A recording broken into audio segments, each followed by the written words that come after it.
Hello there, welcome back to my channel, Crafty Concepts with Erin. I have a double page scrapbook layout for you today. I am going to be using the Hey Handsome collection from Close to My Heart. You can see I've already cut into these. These papers were 12 by 12, so I have a lot of, smaller pieces, but still quite a bit to work with. If you have not seen the other layouts I created with this particular paper pack, I will leave those listed in the description box below, and I start off by walking you through the entire kit. So if you want to see more of that, you'll want to check those videos out. I am using this paper to document some photos of my husband.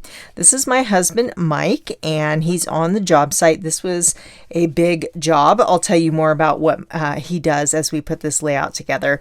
But I really liked the color palette. I think goes well because the orange of the heavy equipment here and then just the masculine feel of this paper pack really goes well for these photos. And you know what? I don't know if I have ever documented my husband's job. I don't think I have. Maybe a random picture here and there, but never like documenting a job site, talking about what he does. And I think that is so important for yourself, for your spouse. It's a big part of what we do, right? If we work outside of the home, we spend a lot of time and a lot of hours in whatever job that may be. So definitely document it. But this is a 5x7. That's going to be my main photo on the left. And then I have a couple 3x4s and a 4x4. This layout is inspired by this one here, but I am going to make some changes because my photos are a little bit different. They have two photos over here on the left and they've used a different title. I want to use this Just Remarkable title on this layout, so I'm going to be switching things around. So this, for those of you that don't know, Close to My Heart workshops come with a layout guide that tells you exactly how to put these together, and there's some pretty awesome layouts if I do say so myself. But yeah, this is my inspiration. Let me set these aside and grab my VersaMats. I'm going to bring in both because this is a double page layout. I have two pattern papers here I'm going to use for my base. You could build this on solid cardstock, but I really like that subtle pattern in the background, and that is what they've used on the inspiration layout as well. And when you get the workshop collection, you get bonus pattern papers, and these are some of those additional patterns. So I do have a glue dot in opposing corners just so those don't shift around on my mat. I roughly followed the workshop and cut the coordinating pieces. I think my cuts are slightly off. I have 3 inches, and then this one here is 1 inch. I love that stripe pattern paper. And then we have this kind of just canvas slicking burlap material. And then this black and white is a zip strip, which is the branding strip. And I love that pop of black. I think that is so fun. So those are going to go like that. And then for the opposite side, the cuts are not exactly mirrored. Like this is 2 inches. So it's 1 inch smaller than the left-hand side. And then we have our stripe paper and then the same zip strip here. I'm going to ink up the edges just to add a little separation between those pattern papers. Now, my idea for this layout is not only to document this particular job site, because this was a big one. They were doing a massive engineering project. It was a bypass in our local town, which was nice because he was working local. But every day it was just one obstacle after another, and they just were having to put their heads together and, figure out how to navigate these challenges. And my husband was the one running this whole job. So, it was a lot. But not only do I want to document that, I also want to tell the story of his whole history in the industry. Sorry, I'm off camera a little bit there, but I want to document the story for my kids and for future generations of how my husband, he struggled in high school. Super smart dude, but he didn't learn well by sitting in a classroom, consuming information and regurgitating it. He needed to be moving, hands-on, learning by doing. And so, he's a cowboy at heart, and but he realized you can't raise a family on cowboy day wages. So he got into construction and worked his way up to, from laborer to operator to now the superintendent of a pretty large company. I just thought it'd be really inspiring, you know, like I said, for my boys and maybe even our grandkids to see here's someone that really struggled in school to, you know, look at where he is now through hard work and dedication and, you know, just being a smart guy. This pattern paper I cut to 8 3/4 by 7, and that is different from the guide. I cut it that way to suit my photo sizes because they're a little bit different than what the layout has you do. I decided I wanted to mat these on black cardstock so they really pop. So now I have a double mat. There's the white and then the tiny 1/8 inch layer of black around the photos here.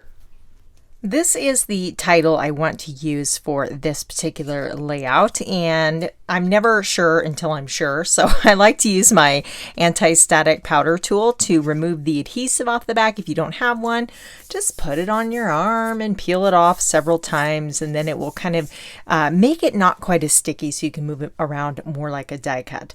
So we have the Remarkable, which sits under this photo very nicely, and then just Remarkable.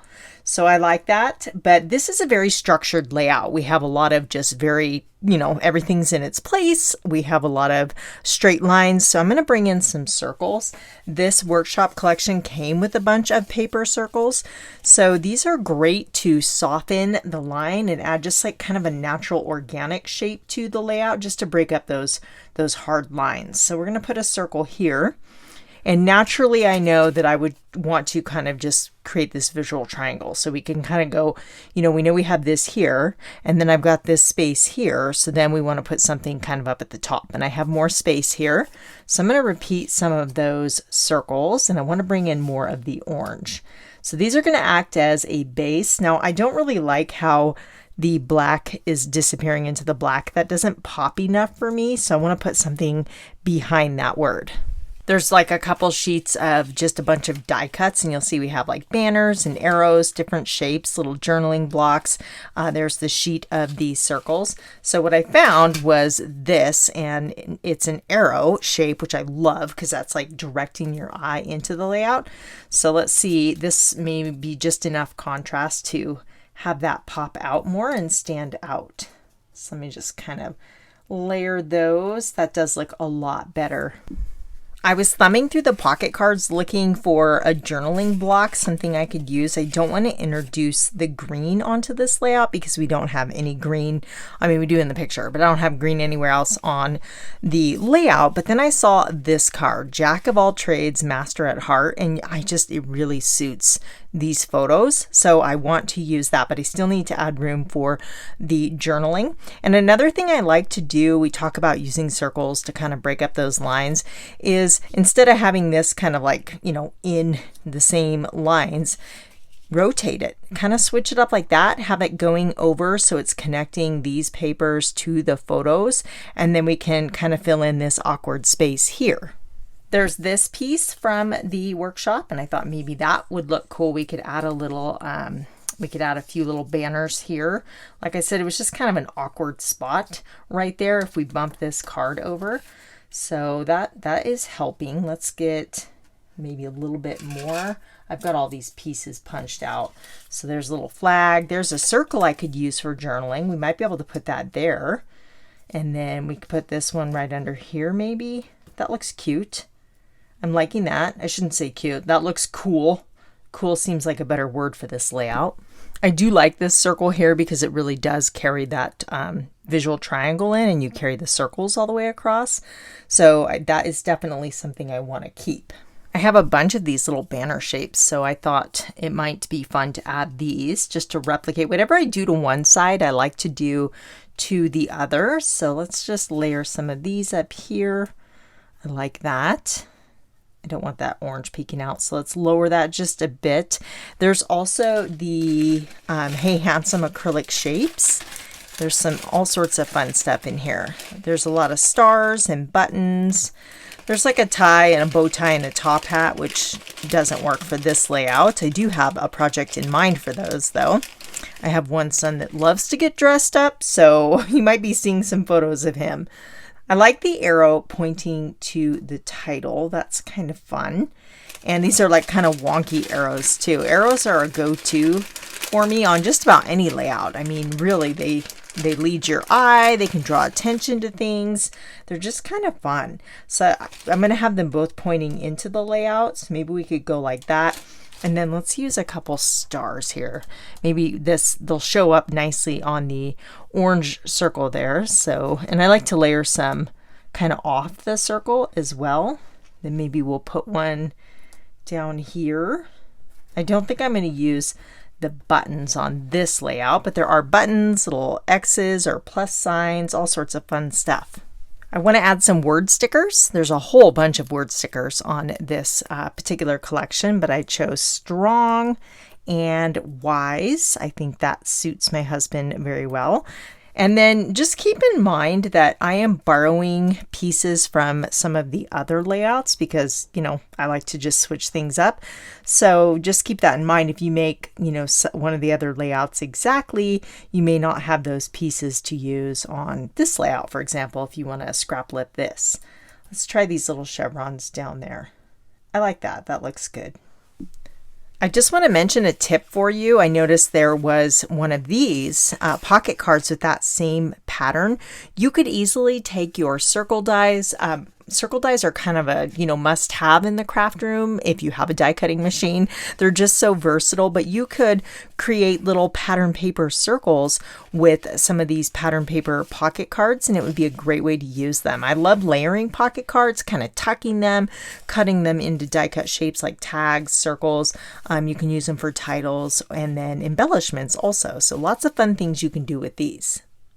There is this Hey Handsome card making workshop, and I got this stamp because of the pocket. This thing is so cute, and I thought I could use this on a lot of different projects. I already cut one because I was playing around with it and I sanded that, but I want to bring some paprika over to this corner. And I thought about using the pocket and tucking some things, you know, in it, but it also makes a great little kind of an arrow element with that stitching detail. So we need a star for this side. Let's put one right there. Maybe, it kind of gets lost on that pattern paper. We'll go with that one for now. And I always like to use glue dots to adhere down my acrylic embellishments. And I've mentioned this before, but these acrylic embellishments are nice and thin. They do not add a lot of bulk to your layouts, which is always a plus. Let me get this adhered down. And then there are these really cute little, it's a camera stamp. This is on the same Hey Handsome scrapbooking stamp. I love this camera, and you can never have too many cameras because you can use them on seriously just about any layout. So I'm going to stamp several of these since I've already, you know, got it out and I'm inking it up. I know I'll use a lot of these images, so I'm just going to stamp several, but probably only use one on this layout. This is a great use for your scraps of white paper. Just stamp a bunch of images like this and have them ready to go because, like I said, you can use a camera on just about any layout. I'm going to fussy cut one of these out really quick. They did not come with a coordinating die, but it's pretty simple to, you know, fussy cut a rectangular shape. There's a little detailing on the top here, but these microtip scissors do make it a lot easier. I just wanted a little something over this orange cardstock pocket here. Yep, that looks cute. Perfect fit. Now, I have a big story to tell. That's not going to be big enough, so I'm going to create a pocket. I did kind of lift that up, and I'm going to use, there's lots of ways to create pockets, but I have been going to the flip flaps because they just are so quick and easy. I'm going to cut a tiny little foam circle in half and stuff that in the inside of the flip flap in each corner, and that's going to give it just enough of a separation to where my journaling card will slip in and out of that really, really easily. So squish them in the corners, and then I'm going to use some really strong double-sided adhesive tape. I did cut off the adhesive piece that came with the flip flap because I want this flush to the top of my paper. So just by putting one on each side, it's going to adhere to both sides of the cardstock. So your note card or your journaling card will only have one place to go, and that will be inside the pocket. I cut a little piece of white daisy and attached a tag. That tab is from this workshop, and that's going to be perfect to add the rest of my story. Now I've got my background elements stamp here, and I'm going to use this splatter stamp with Mink ink. Mink is the color in that background paper, so I wanted it to be a little more subtle rather than going with a bold, intense black. And I'm just masking off areas to get a little bit different shape from this stamp. Splatter stamps are so fun and easy to use. There's also, let's see, this area right down here, and I want to use this row of X's. This time I am going to layer it in black and stamp right over that splatter stamping, and then I think we'll ink it up and maybe go a little bit lower to create a nice angle down here. I thought it'd be fun to add some metal. I love adding metal to my guy layouts. So I've got some old school brads here. How many of you have brads still in your collection? I know you have them. Brads were a game changer from eyelets. I hated using eyelets. I still have some, but the brads were so much easier to use. And I just like to put a little washi tape over the back so those don't get hung up on anything when you're sliding them into their page protectors. But I think that metal, I use silver, so it just really gives that cool look of metal. You can see that there. I also added some to this cluster down here, and then also this one right over here. If you found this layout inspiring, I would love it if you'd take a moment to hit that thumbs up button. I appreciate you taking the time to do that. Everything I used to create this layout can be found in the description box below, along with links to my social media where you can find the still shots of this layout and all of the other layouts I've created. Stay tuned for more projects featuring this collection, and if you're looking for more inspiration, check out this playlist right here. Thanks so much for watching, and I'll catch you next time.